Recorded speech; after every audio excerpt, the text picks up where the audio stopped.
what I'm going to do today is basically the main theme of this presentation will be regarding the competence standards, competence for protected area personnel, and this is just hot off the press. This was presented in Hawaii 3 weeks ago, all right?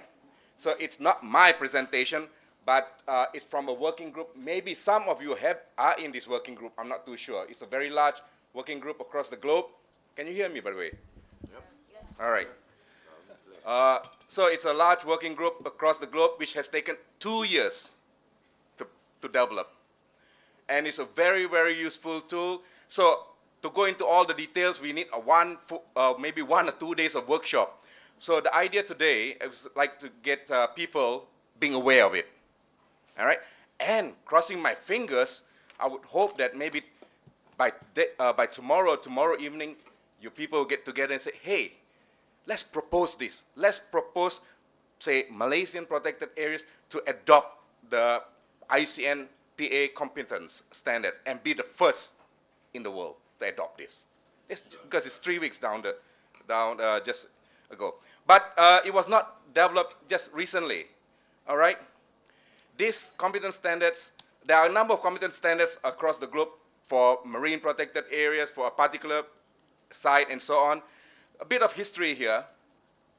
The competence standards for this region was already developed by the former ASEAN Regional Center for Biodiversity Conservation, which later on evolved into ACB. You met Norman a while back. And can I have some of the lights off because I'm losing some of the faces here? It should be on the other side, I guess. Because I would like to give credit where credit is deserved. Thank you for more lights. All right, by the way, Justin.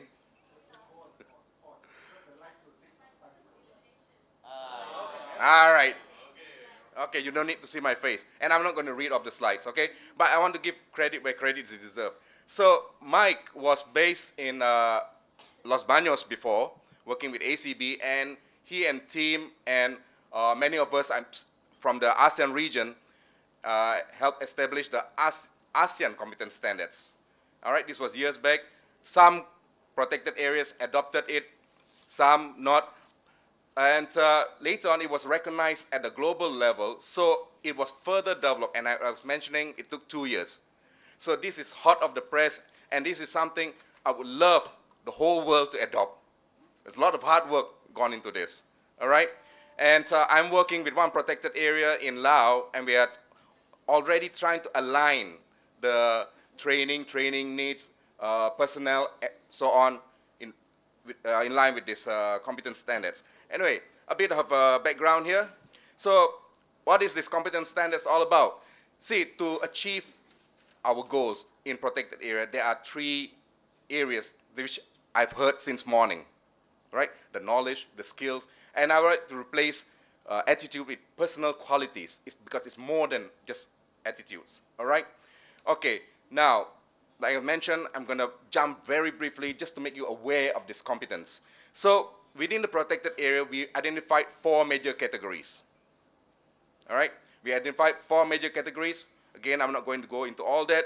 So 4 broad major categories. And within this, we identified a number of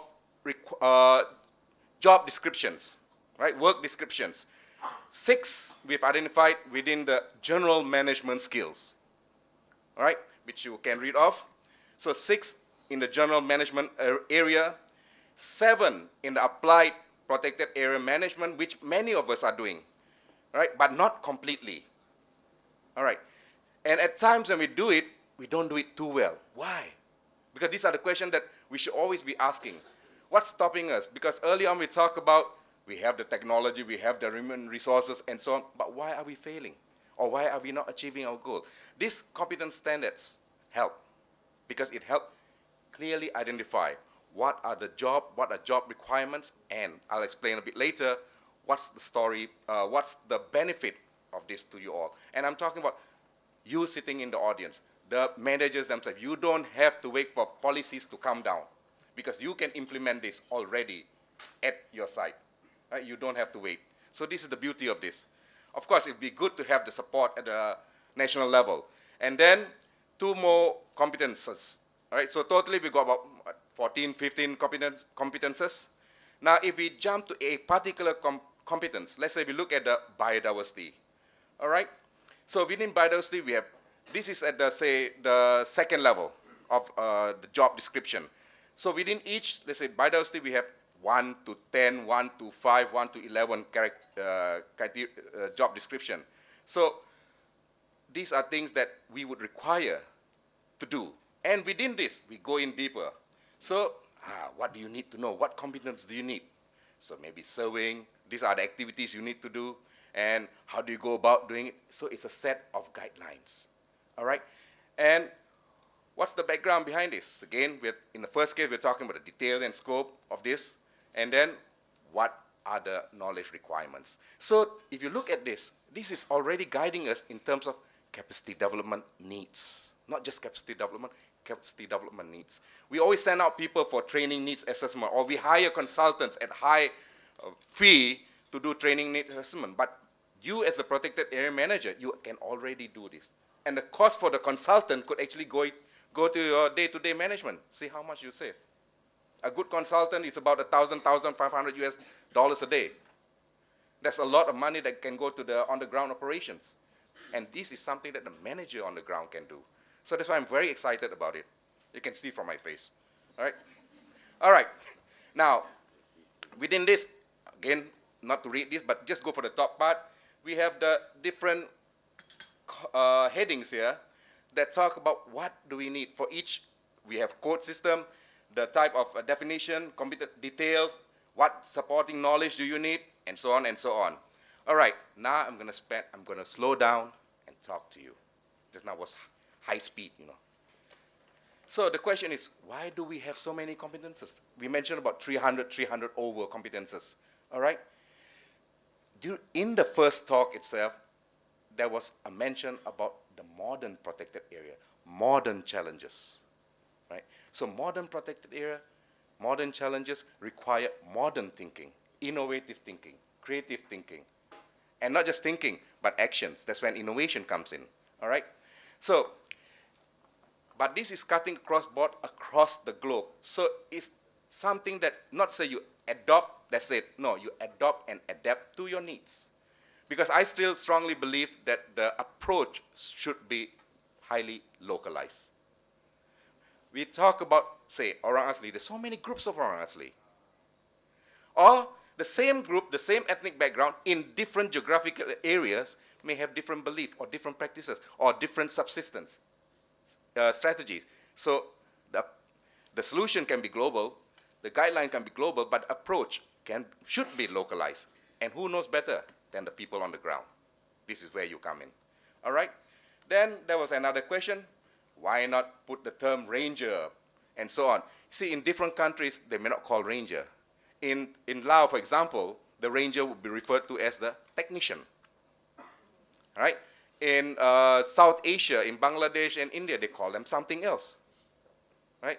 So different terms. So that's why they came up with some generic title for all these key job expectation. All right? So again, here is an emphasis. It is a tool. Adopt and adapt. A tool that the manager or the deputy manager, all right, can apply tomorrow. All right? But I would love to see, honestly, I would love to see that at the end of this conference, maybe propose to adopt, because I know you can't adopt, but propose to adopt. This is what the protected area managers see, and we feel it's useful for us. We'd like to propose that Malaysia adopt. And if you do adopt it, then IUCN will come in from headquarters. They will assist you, all right? And they will highlight this. You get the name, maybe you get some technical support and so on. All right, so let's look at what I want to spend more time on. So how does it help you? Briefly, I've touched. Now, I want a ranger. What will be the competence we have? We have never listed out. We say, minimum qualification, SPM. To be a manager, PhD. PhD what? Pizza Hut delivery? Right. You can have someone with a PhD and he knows nothing. Right? I've got a PhD, but doesn't mean that I can do work on the ground. See, we need certain competence. So the job description already tells you, okay, minimum qualification for this position, A, B, C, D, E, F, right? What do you need? And hey, what if I don't have that? It gives a clear career structure to the protected area staff, which I'm going to talk about in a while. Why is it important to have a clear career structure? Because no parent, Asian parent, is proud to say that my son works in a protected area, unless the son is the manager. Oh, he's with the monkeys and he's getting beaten by legion. That's no job, right? My mother, till I was half a century old, asked me, when are you going to get a real job? Because still chasing after monkeys. All right. So here it identifies the training needs, it identifies the capacity development needs. Not say, hey, to fill this job, we need this particular competence, but we don't have, so we cannot acquire. No, that's not true. We already have people. So this is where you say, I have people, but the people that I have does not match the minimum competence for this particular job. So it tells me what I need to do at what level, all right? What training. So it's tailor-made. Who tailor-makes for you? Not the consultant. We don't need consultants anymore, all right? I'll be out of job. But we need the protected area manager at site A telling the higher level authority, saying that these are the training needs. Not because, hey, drone is exciting. Nice, you play drone, all right? That's what everybody wants. I want a GPS, I want a drone. We never used drones and GPS in the past, and we saved many more wildlife. We saved many more areas. All right? Some of you belong to my generation. Think back to what you did in the past. All right? Okay. Now, designing the courses. And we're talking about not only on-site courses. We're not talking about one-off training program. We could be talking about a series of training programs or a series of capacity development training workshops and so on for a particular site. Or we could be talking about a regional level within the country, or regional level at maybe ASEAN, and so on. So now, who doesn't want to rise in life? Who doesn't want to have a goal in life? I'm a junior ranger for the rest of my life. No, I want to achieve something. So we're talking about certification. Or what about with some of these competences, you can actually, at the age of 40 or 50, go back to school and get a degree. So we're talking about synchronizing with educational institutions. Right? This gives people motivation, gives a reason. I don't have a PhD, but I have the knowledge in ecology. So I want to convert that to a degree. Why can't I do it? If you design this in such a manner to suit you, you can. All right? So now, the same thing I was mentioning. You find a reason for yourself, you find a reason for your staff, you find a reason for your protected area. So we're talking about improving oneself. And when we say improving oneself, again, it boils down to the career structure. You must have a reason. Maybe this reason could be as simple as, hey, I get more benefits, financial benefits. That's good reason enough. My position here, junior ranger, okay, I get increment 5% per annum or whatever if I'm working very well, but there'll be a stage when it's stagnant. So why don't I become a senior ranger? But in the past, we select senior ranger on hazard manner. But here is standardizing. Somebody mentioned about world-class protected area. How can you have a world-class protected area when you don't have world-class personnel? All right. So, again, the tools that the competence allow you is basically also measuring. It gives you the analytical tool, how to measure the success or the performance. All right? This is what I was mentioning about, for people to be proud of their job. I have been to a number of protected areas in Southeast Asia, minus Myanmar, in South Asia and East Asia. Most often, leaving aside Singapore, most often, it's a job that people get thrown at. You could be in the national protected area, division or whatever, but you get sent to the protected area because you are not a nice guy, because you are dumb. You can't hold the pen properly, right? So we send the worst people to take care of our gold mine. I can name you a few protected areas here in Malaysia. I've also worked in Malaysia, but I'm not going to do that. All right? This is something to think about. You get a guard that is deaf, dumb, blind to take care of your bank. It doesn't make sense at all. Right? So we're talking about raising the profile of the profession. Now, all the materials I talk about is easily available. It's now, the text itself is online, and I'm sure Justin's going to make available the slides to people, which you can immediately go on the link that I provide later on. So it tells you A, B, C, D. So you see what is good for you, what can be used, and so on. So you don't have to wait from the top management. You can decide. Tomorrow you go back, talk to your staff, and see what do we need, what do we need to do. All right? So soon they'll be available online, and if you should need, say, training in this, then why not contact the IUCN working group on this? I can give you his email address. I'm one of the working group. Maybe there's some Malaysians also work in the working group. All right, so here's the link to this, to some of this. And again, the slide will be available to you, so don't waste your time scribbling down. All right, before I came here, Justin, at the very last minute, typical of Justin, I'm complimenting, okay? Asked me, hey, can you say something about innovation and creativity? I said, that's not a problem. I've been creative from the day I was born, and I got punished for that all the time. All right, let's talk about creativity and innovation in protected area management. Now, everybody's excited about this. This is a very powerful tool. Instead of bombing cities and taking out lives, we're talking about saving. Right? It's a tool. Or we could look at something simpler, which I'm going to talk about tomorrow. Something very innovative. You don't have to wait. Right? What am I pointing at? I'm talking about co-management. Co-management patrolling. The team here comprise border police, border military, villagers who can barely read or write. They used to hold a pen maybe once a year. And because of this, they're holding pen at least for 10 days a month. That was the minimum requirement. All right? And the forestry staff. Forestry technician, that's what they call them in Laos. It can work, but people must have the motivation.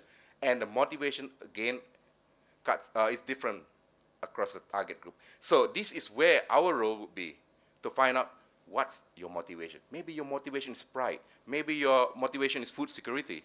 Everyone has a desire. Even the business people. Don't treat the business people as enemies. We've already gone past that stage. We should start looking at businesses as potential partners, right? They are doing what they know best. They may not understand, but we've been always throwing bricks and bats at them. I think it's time we start approaching them, talking to them. So you might want to look further into this by Googling biodiversity and business.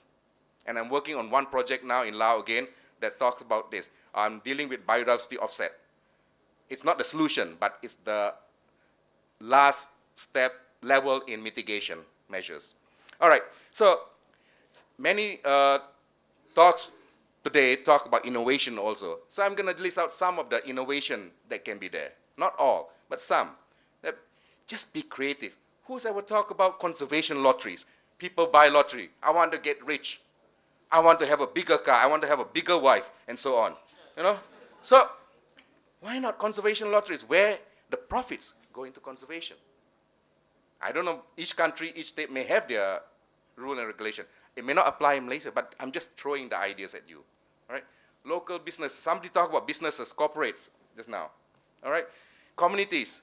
I'll tell more about communities tomorrow. Somebody talked about PES. So today, many of you, I think, are seeing a lot of the similar themes, which I think is fantastic. I'm very happy to see similar themes because I'm not alone then. Right? And people have already opened the floor for me. Now I'm going to deal with something very basic. Few times today we talk about humanizing protected areas. This is something I've seen, I would say Asian, I'm not saying whole of Asia, but Asian is very strong on relationship.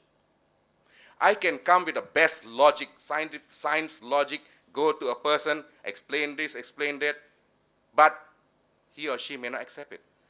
But in Asia, we go by relationship. Even though it's something that he or she may not accept, but willing to compromise or advise me, hey, can we adjust this a bit? And this I found very successful in Laos, in working in Laos and Vietnam, because I spend more time there. It's all about relationship. We eat and drink, and a few other things. And then we talk shop. It was easy, because it was, how do we get across this obstacle? Rather than you pointing finger and I'm pointing finger on the other side of the table. All right? So, innovation again.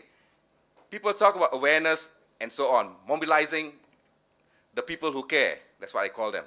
But mobilizing people who care is getting them from passive to action. But these are the other group, the 95% of the global population. This is what we should be working hard also towards. Could be businesses, could be the public, and so on. Mobilizing people who don't care. How to get them to care? This would be the bigger challenge. Because here we're talking among us, all having the same common interest. We should be talking also to others who are having different interests and so on.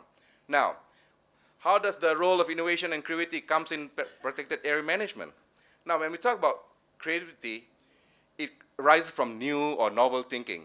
Then you get a new invention, or where we're talking about changing that creativity into action. Because I can be creative, but that's it. It ends there.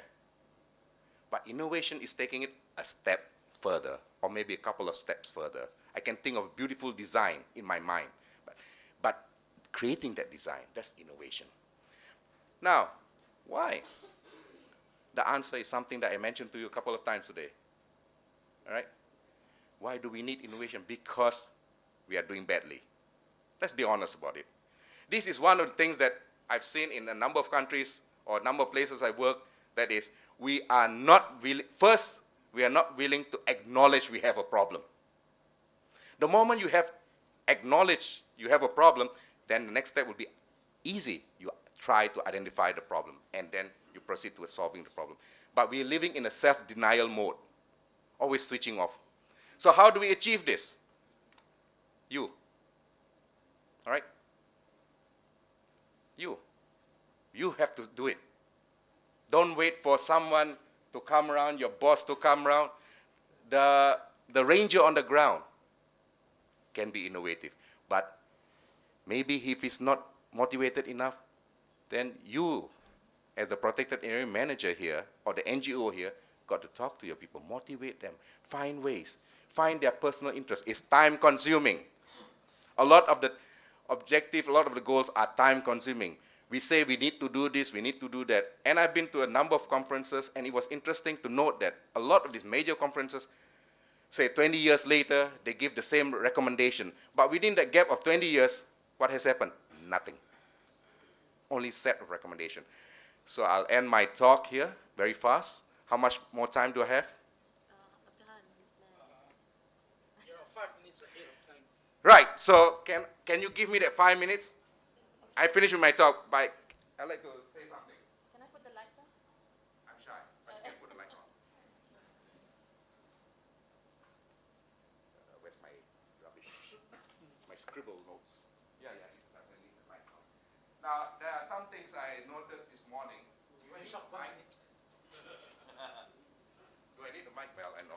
That's a problem being a teacher, you know. We shout a lot. All right. Couple of things from since morning, some of the things I mentioned, but I would like to again throw this to the audience, right? For you to help you maybe get a poor digestion over dinner. We talk about ecotourism several times, and I've seen this again in other parts of the world. Now, I cringe, honestly, personally, I cringe every time I hear the word ecotourism.